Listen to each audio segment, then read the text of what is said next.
defensa.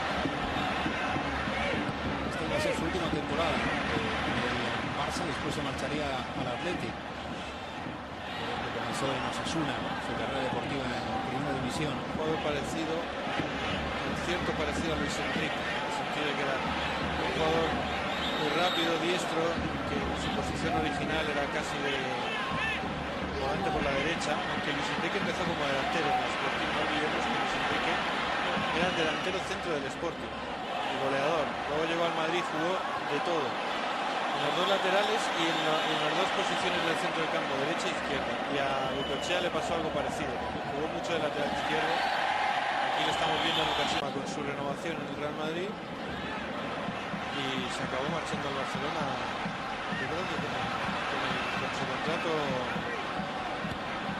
que expiraba, se fue sin contraprestación económica y fue un auténtico baluarte del Barcelona de finales de los 90 y de principios del siglo XXI. Jugador impresionante de todo, de goles que marcaba, jugaba en todas las posiciones, un espectáculo.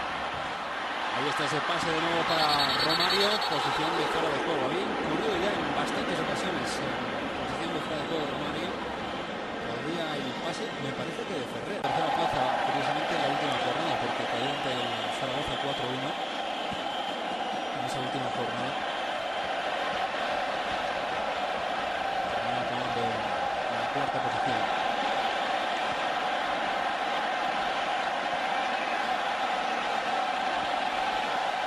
Público que le pedía más al Barça, que quería ver más goles.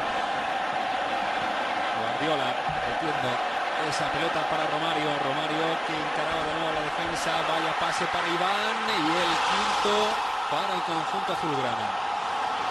Extraordinario Romario, ahora no como goleador, sí como asistente en una jugada que partía también de Pep Guardiola desde atrás y ponía rúbrica. Ahora sí, ya el conjunto catalán, este 5-0 en el minuto 41. Esa es una de las imágenes también que quedan desde luego para la historia.